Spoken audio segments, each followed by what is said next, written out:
think the taste of today is quite figurative.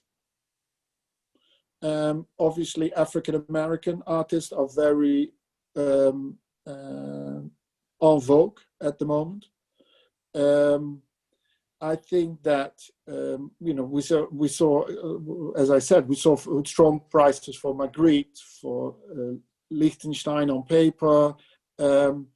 I think, I think if it's. But what is surprising is sorry. No, go ahead. What is surprising? What is surprising is that people in this period are not afraid of what is en vogue. Isn't it scary to think that in this period there's this kind of speculation? I don't think it's. Why would it be scary? I think it's in fashion, and out of that, certain artists will remain and others will disappear. And we are all having items in our closet that we were very proudly buying several years ago and might not wear these days, but it still gave us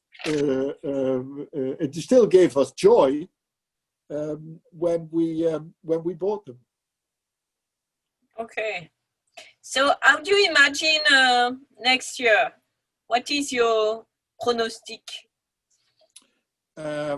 I think it's going to be very interesting because everybody sort of rediscovered the digital space, and now we're looking at how are we combining the digital space with the physical space. You and I know that architecture is an integral part of experiencing art. We're opening. Finally opening 432, the new space, our new space in New York, that should be ready for our May sales.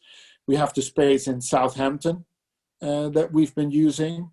So it's how do you combine that digital space with the physical space? Because it's clear that you are able, the digital space, it's clear that you can reach a much bigger audience. At the same time, we're all getting a little bit tired from all the digital viewing rooms and the digital art fairs. So how do you find the ideal combination of those two? And how do you find an ideal balance between digital and printed? So we feel optimistic actually about 2021. We really do. I mean, I think that, for us, record sales in design, in watches, in art, it has basically told us that expertise matters, and that if we get the mix right, if we can get the right art and not just being about commissions, then we have an interesting voice in the arena. So what is the right art? That's basically what makes people think, what makes people want to buy, and what, if I wanted to quote Jan Hoot, what, great art raises questions, right? And I think I think this auction that we just had a very beautiful balance between all these different, whether it was a great Judd or a great Hockney or a great Amy Sherald. It really means you have to refuse some lots. Yeah, we always do. Just to come back to Hamou-huet and Matthew Wong, could you give me a range of evolution for the prices of both of them? Look, we've both been in this for a long time, right? And I think that we have seen many artists that have grown very fast, and then there is a moment where they will reach a plateau, and can they then stick around? I think the slightly different. I really think they're different. I really think Matthew Wong is different from Hamou-huet simply because he is a story that has in a way already been told, and it's now being retold, Matthew Wong, right? And Amawako, we're still very much, in the story. We don't know where this story will lead to.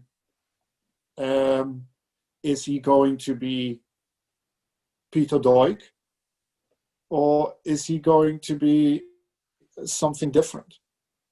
And I think this is always what people have to stay in mind. That responsibility is laced with, first of all, the artist, the gallery, and then the auction house. It's like, are you going? I listened to a great lecture from Kerry James Marshall. Gave a great lecture at the Metropolitan. I love his work. Yeah, and he's a major artist, and before everyone. Artist. Exactly. And what he said, it was really, I went to his lecture at the Metropolitan, and he said, like, what's your goal as an artist? What do you want to achieve? He wanted to achieve a show in the Metropolitan. That was his goal. Wow. And then he succeeded. Yeah. And so, in my opinion, you can classify artists. Do you want to go for the beach house, or do you want to go for the Metropolitan? But you can have both. Look at Picasso. You can have both, but those are the real rare ones when you have both.